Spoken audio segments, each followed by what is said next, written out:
Hello student, विद्या classes में आप सबका स्वागत है। आज हम लोग लेसन फर्स्ट के जो वास्तविक संख्याएं हैं उसके लेसन में जितने भी इम्पोर्टेंट क्वेश्चन हैं जो बोर्ड एग्जाम में आए हुए हैं या आने की संभावना है, आज हम लोग उस क्वेश्चन को लेकर स्टार्ट करते हैं।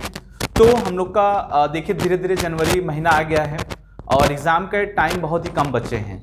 तो आप हर क्वेश्चन का नोट्स बनाते रहिए और उसको रिपीट करते रहिए और जो भी डाउट आपको हो क्वेश्चन में वो हमें ज़रूर बताइए, मैं उसको क्लियर करूंगा, ठीक ना। और पूरे मन से पढ़िए, समय बहुत ही कम है, कुछ ही दिन का ये त्यौहार आपका है बोर्ड एग्जाम का, जो इसको त्यौहार की तरह लेंगे तो और अच्छे से तैयारी करेंगे। और मैं चाहूँगा कि सब बच्चे अच्छे से पढ़ें और अच्छा अंक लेके आएँ, ठीक है ना।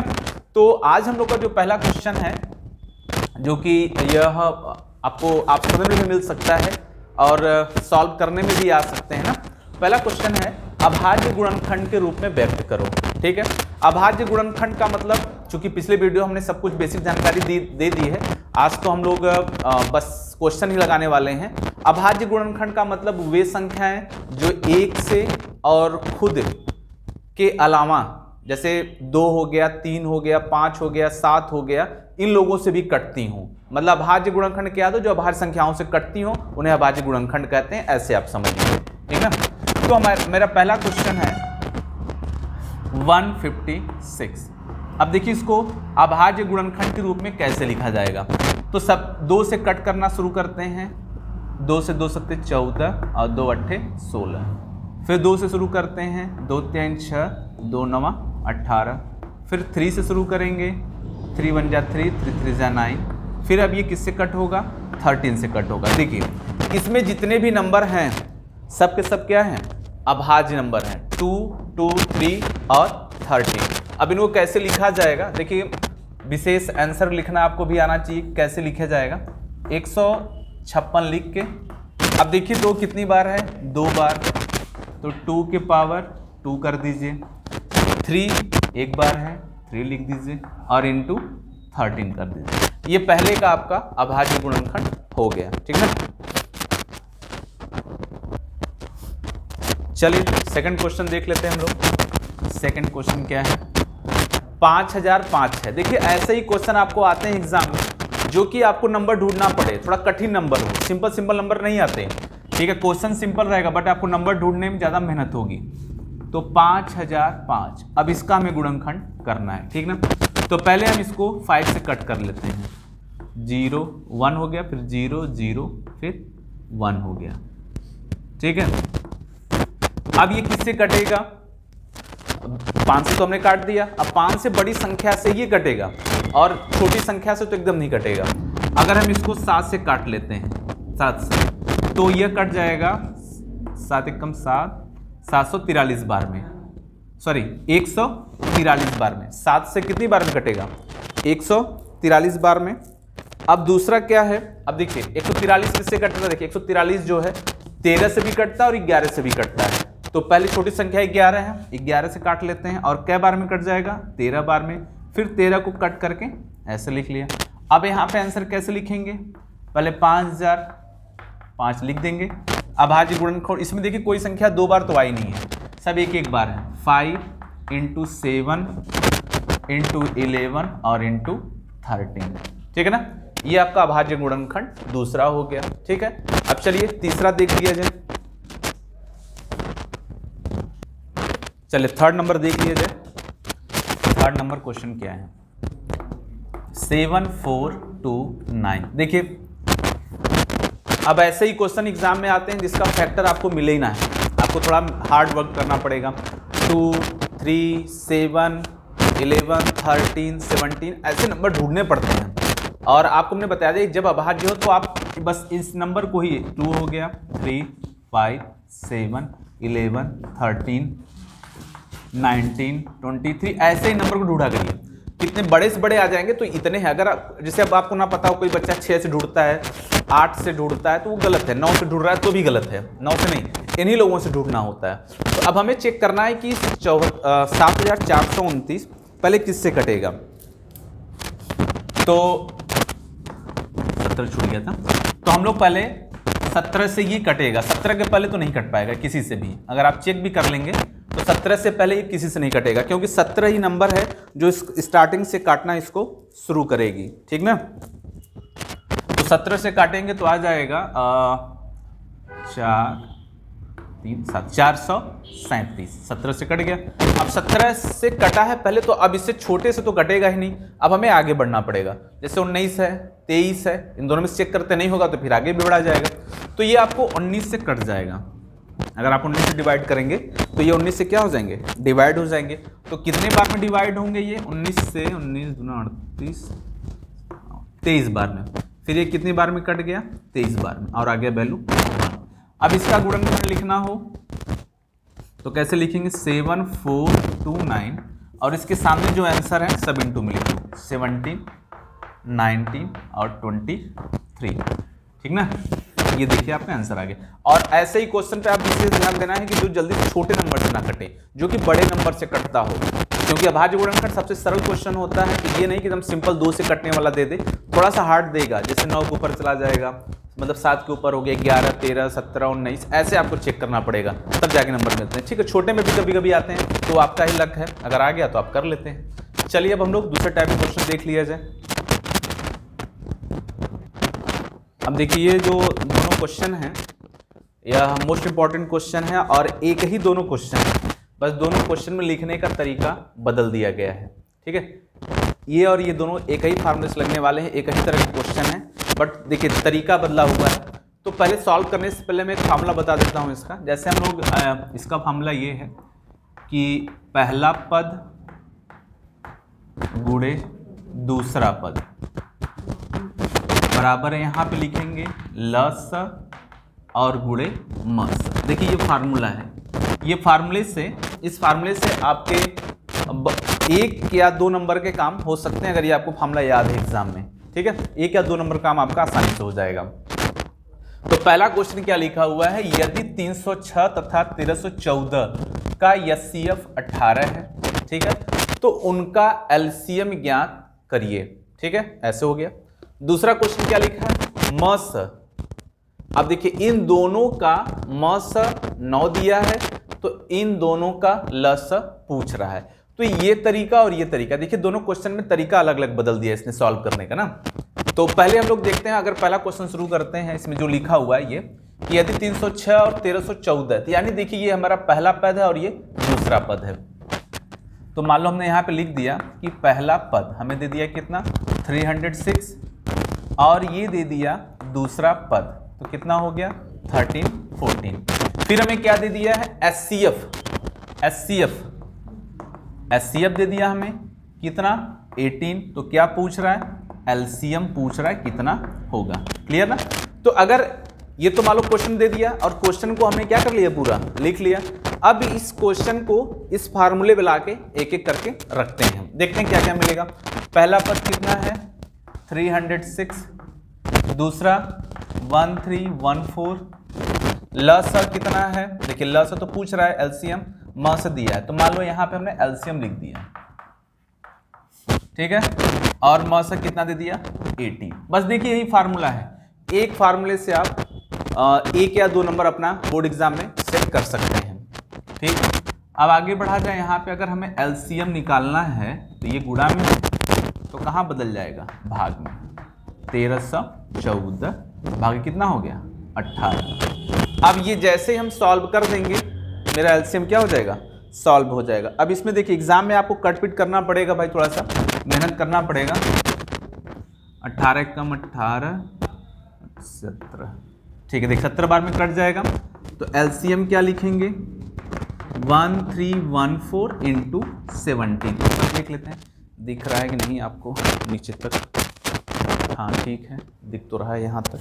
हाँ अब इसका देखिए आप इंटू कर देंगे, इंटू करने के बाद जो आ गया आपको आंसर हो जाएंगे। तो इंटू करने पे आपको मिल जाएंगे 22, 33 और 8, ये आपका क्या हो गया, आंसर हो गया। तो ये पहला क्वेश्चन हो गया। इसी पैटर्न पे दूसरा क्वेश्चन है, ठीक है ना। पहले इसको आप लिख लीजिए, फिर मैं दूसरा बता देता हूँ इसी पैटर्न पे कैसे समझेंगे। आ जाते हैं दूसरे क्वेश्चन में। देखिए जैसा कि आपको बता दिया जाए कि भाई एग्जाम एकदम पास आ रहे हैं, और दिन पे दिन एक एक दिन आपका कम होता ही चला जा रहा है, एग्जाम की तरफ आप बढ़ते चले जा रहे हैं। तो आपको क्या करना है कि भाई अब एक प्लानिंग से पढ़ाई करना पड़ेगा कि ज़्यादा से ज़्यादा नंबर हम कैसे बटोरें। तो उस नंबर को लेने के लिए आपको क्या करना पड़ेगा, कम समय में ज़्यादा मेहनत हो जाए और ज़्यादा से ज़्यादा नंबर बन जाए। तो उस समय हमें क्या करना पड़ता है, केवल सेलेक्टेड क्वेश्चन को ही पढ़ने होते हैं। और हमने तो पूरे साल भर में जो पढ़ा वो ठीक है, अब लास्ट टाइम में केवल सेलेक्टेड क्वेश्चन पढ़ा जाए जो बोर्ड एग्जाम में आते हैं या मॉडल में आए हुए हैं, उसी तरह के क्वेश्चन को पढ़ा जाए, तब ज़्यादा से ज़्यादा आपका तैयार होगा कम से कम टाइम में, ठीक ना। तो ये देखिए हमारा जो दूसरा क्वेश्चन है, मस 9 दिया है, तो यहाँ पे जो जो पहले दिया रहा था उसको लिख दीजिए। मस कितना हो गया 9।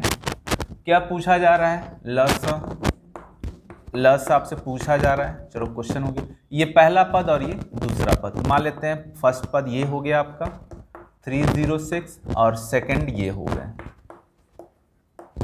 657, ठीक। अब फार्मूले पे आ जाते हैं, ठीक है। मैं बार बार बोल रहा हूं कि ये फार्मूला अगर आप तैयार कर लेते हैं तो 1 से 2 नंबर का आपका बोर्ड एग्जाम में काम हो जाएगा, क्योंकि इस पे क्वेश्चन 100% आने वाले होते हैं। इस वजह से ये फार्मूला आपको याद हो और इस पे क्वेश्चन प्रैक्टिस कर लीजिए, ठीक। तो पहला पद कितना दिया है 306, दूसरा पद कितना दे दिया 657। इस बार क्या कर दिया, ल सा पूछ दिया है, चलो ल सा लिख देते हैं। म सा कितना दिया हुआ है 9 दिया हुआ, ठीक है। अब ल सा यहाँ रख दिया, चूंकि यहाँ 9 गुणा में था तो यहाँ कहाँ बदल जाएगा, भाग में बदल जाएगा, ऐसे, ठीक है। अब इसको कट कर लीजिए 9 से, 306 बार में कट करके चेक कर लेते हैं भाई। 9 से काट दो, अच्छा 9 3 27 हो गया, 4 9 36, 4 बार में कट गया, तो कितना हो गया 34, ठीक है। अब 34 × 657 कर देते हैं, ठीक। अब इंटू करने के बाद जो भी आंसर आ गया वो आपको क्या निकल जाएगा, लस, ठीक ना। तो ये देखिए आपके जो क्वेश्चन थे सॉल्व हो गए यहाँ पे। अब ऐसे ही क्वेश्चन आपको धीरे धीरे सॉल्व करने पड़ेंगे और हल करना पड़ेगा सब। अब यहाँ पे जो भी आंसर आएगा आप लस करके लिख दीजिएगा भाई, मल्टीप्लाई करके, ये आपका सॉल्व हो गया, ठीक ना। तो आप देखिए एक पैटर्न का क्वेश्चन लग गया, लस मस इस फार्मूले में लग गया। अब हम लोग नए कुछ क्वेश्चन देखते हैं जो अलग अलग तरीके से लगते हैं, उसको भी देख लीजिए। चलिए अगला क्वेश्चन देखिए, ये भी देखिए बोर्ड एग्जाम में बहुत बार आए हुए हैं इस तरह के क्वेश्चन को, और हमने आपको शांत और अशांत समझाई दिया था पिछले वीडियो में, आप उसको एक बार देख लीजिएगा, ठीक है। तो क्वेश्चन में क्या है कि एक ये परमेय संख्या है और शांत दशमलव प्रसार ज्ञात करें। तो पहले मैं आपको बता दूं कैसे पहचानेंगे कि ये शांत है। ये देखिए हर का जो गुणनखंड है 2 और 5, मतलब आपको अगर हर में अगर बड़ी संख्या भी दे देती है तो उसका फैक्टर कर लीजिए, गुणनखंड कर लीजिए। गुणन करने के बाद आपको नीचे बस दिखे 2 और 5, मीन्स 2 बहुत बार हो, 5 बहुत बार हो, बस 2 और 5 के अलावा कोई ना आए। अगर आए तो या तो 2 अकेला आए तो भी शांत होता है, अकेला 5 आए तो भी शांत होता है, अगर ये दोनों आ जाए तो भी शांत होता है। इन लोग के बाद कोई नंबर होना नहीं चाहिए, वो शांत होते हैं, ठीक है। ये शांत है, लेकिन पूछ रहा दशमलव प्रसार ज्ञात करो, मतलब इसको पूरा खोलिए, मल्टीप्लाई करने के बाद डिवाइड करके दशमलव तक लाना है। समझ में आ गया क्वेश्चन। तो देखिए हम इसको डिवाइड नहीं करेंगे और थोड़ा टफ होगा, डिवाइड करेंगे बट सिंपल तरीके से करेंगे। कैसे मैं आपको समझाता हूं। 129 हो गया, ठीक है। अब आपको इतना ध्यान देना है कि ये देखिए इसके पावर 7 है और इसके पावर क्या है 3 है। पहले इन लोग का पावर सेम किया जाए। 5 के पावर 7 है, मतलब 5 के घात 7 में है और 2 के घात 3 है, तो इसको भी 7 करना पड़ेगा। तो हम क्या करेंगे कि 2 के पावर 3 है तो हमें 4 और चाहिए, 2 के पावर 4 लिखना पड़ेगा, तब ना 4 में 3 जोड़ेंगे तो 7 आएगा, और 5 के पावर 7 लिख लिया। तो ये जो काम हमने किया है हर में किया है, अपने मन से लाया है, था नहीं, तो हमें इसको बैलेंस करने के लिए ऊपर भी करना पड़ेगा, ऐसे, ठीक ना। ऐसे कर लिया, चलो ठीक। अब हो गया 129, 2 के घाते 4, 2 दूना 4, दूना 8 दूना 16, ऐसे कर लीजिए। अब ये पावर जुड़ जाएंगे, 2 के पावर 7 और 5 के पावर 7, ऐसे हो गए। फिर कितना हो गया, अब देखिए अब ये दोनों सेम हो गए। आपने वो पढ़ा होगा क्लास 9th में कि अगर दोनों का घात बराबर हो जाता है, दोनों का घात अगर बराबर हो जाता है तो हम लोग क्या लिख देते हैं, इनको एक ही कंबाइन कर लेते हैं, 2 × 5 के पावर 6, ऐसे लिख लिया जाता है, ठीक है। तो अब इससे क्या, ये देखिए आपने ये पढ़ा नहीं है, तो अगर आपको नहीं पता हो तो चलिए ठीक है, आपने यहाँ सीख लिया। और इसका इंटू कर देते हैं तो 2064 ऐसे कर लिया। अब नेक्स्ट स्टेप में आते हैं, 2064 इन लोग का इंटू करने पे ये वैल्यू हमें मिला है। नीचे कितना हो गया 5, 10 के पावर 7 हो गया। अब यानी 10 को हमें 7 बार लिखना पड़ेगा, मीन्स ऐसे 1 2 3 4 5 6 7, ठीक है, ऐसे लिख लिया, इस तरह से लिख लिया। और ऊपर का वैल्यू कितना है 2064। अब हमें इसका इसमें भाग करना पड़ेगा, भाग करके भी दशमलव। तो आप सोचिए कि अब इतनी बड़ी संख्या से हम भाग कैसे करेंगे। इसको सबसे सिंपल मेथड से देखिए। अब ये नहीं कि आपको भाग करके इतनी बड़ी संख्या मिलेगी, इसको हम सिंपल तरीके से भी क्वेश्चन सॉल्व कर सकते हैं कि ये छोटी संख्या और इतनी बड़ी संख्या हम कैसे भाग दें अगर इसके पीछे केवल 0 है। तो कैसे सॉल्व होगा, पहले आप पूरा 0 काउंट कर लो, 1 2 3 4 5 6 7, ठीक है। तो आप समझ जाओ कि यहां से 7 संख्या के बाद आपको दशमलव लगाना है। तो 1 2 3 4, अब तो खत्म, 4 के बाद नहीं है तो 0 बढ़ाइए, 5 6 7 दशमलव 0।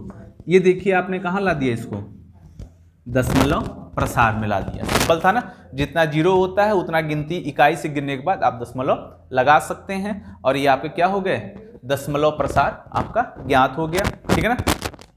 तो देखिए ये क्वेश्चन था, कैसे इसको हमने सिंपल तरीके से दशमलव में लाया है, आप इसको तैयार कर लीजिए, ठीक है। ये भी इंपॉर्टेंट क्वेश्चन है, ऑप्शनल में आते हैं, 1 नंबर फिक्स होता है। चलिए अब दूसरा देख लेते हैं हम लोग।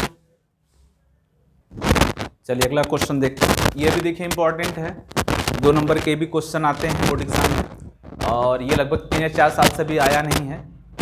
हाँ 3 साल के अंदर भी आया नहीं है, तो इसके चांस इस बार बन सकते हैं कि ये क्वेश्चन बन सकता है आपका। और बहुत सिंपल क्वेश्चन होता है, क्या पूछ रहा है, जांच करें कि संख्या 12 के पावर n अंक 0 पर समाप्त होगी जहां n प्राकृतिक संख्या है। देखिए n के बारे में पूछ रहा है कि n जो ऊपर है वो प्राकृतिक संख्या है। पहले क्वेश्चन समझिए, n क्या है, प्राकृतिक संख्या है। n का मान यहाँ पे क्या रख दें कि और इसको हल कर दें तो लास्ट में क्या आ जाए, 0 आ जाए। देखिए जैसे मैं क्या बोल रहा हूँ कि अगर 12 के पावर 1 रखा तो आंसर कितना आएगा, 12 आएगा, ठीक है। 12 के पावर 2 रखा तो 12 इंटू 12 क्या आएगा, 144 आएगा। और अगर 12 के पावर हमने 3 कर दिया तो 12 इंटू 12 इंटू 12 मीन्स अगर हम 144 इंटू 12 कर दें तो लास्ट का मैं इंटू कर रहा हूँ, देखिए 2 चौके 8, ठीक है, 8 आएगा। जबकि इसके लास्ट में क्या बोल रहा है, क्या आना चाहिए, 0 आना चाहिए। तो अगर हम इसको 12 के पावर 4 भी कर देते हैं और माजे लास्ट में कुछ भी, जैसे माप देखिए 144 इंटू 12 इंटू 12, 2 दूना 4, 4 चौका 16, तो लास्ट में क्या मिल सकते हैं, 6 मिल सकते हैं। या मीन्स मिला जुला के आपको लास्ट में 0 नहीं मिलने वाला है, ठीक है। तो इस चीज को हमें बताना है कि जांच करना है ना कि क्या हम रीजन दे दें कि हमें पता चल जाए कि यह 0 पे कभी समाप्त नहीं होगा। तो पहला देखिए आप ऐसे लिखेगा, देखिए इसमें लिखना ज्यादा है, हल करना कम है। हल कैसे, सोल्यूशन कैसे करेंगे, ठीक है। तो बस आपको लिखना है कि 12 के पावर n है, तो 12 को हम लिख सकते हैं, चलिए 2 दूना 4 और 3 के पावर n ऐसे लिख सकते हैं। या फिर लिख सकते हैं 2 के पावर n, या 2 बार है तो 2 के पावर 2n लिख सकते हैं और 3 के पावर n लिख सकते हैं। इतना करने के बाद फिर लिखेंगे कि चूंकि 12 के पावर n का गुणनखंड कितना है, 2 व 3 है। क्या है, 2 व 3 है, जिसके कारण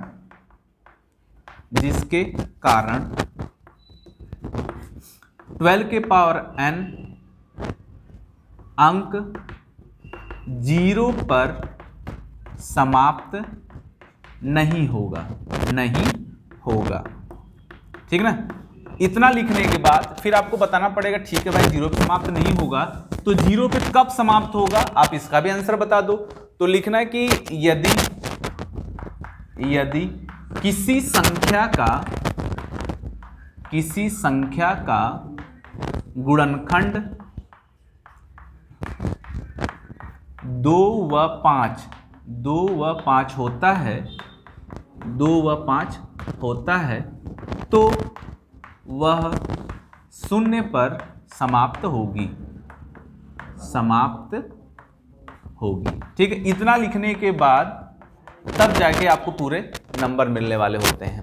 तो आप देखिए कैसे किया। अगर कहने का क्या मतलब है कि अगर यहीं पे 2 और 5 हो जाता, मतलब 2 का गुणनखंड बहुत बार जो चलेगा 5 भी रहे, 2 और 5 अगर मिलना शुरू हो जाते हैं, या तो 5 मिल जाए। ठीक है, देखिए 2 और 5 का मतलब ये हो गया कि अगर हम कोई भी नंबर ले लें और जैसे मान लो हमने 20 ले लिया, 20 ले लिया, तो इसका गुणनखंड 4 गुणे 5 है ना, तो 4 का मतलब 2 के पावर 2 इंटू 5 ये दोनों हैं, और 20 के पावर हम कुछ भी करें, 2 करें, 3 करें, 4 करें, लास्ट में 0 जरूर आएगा।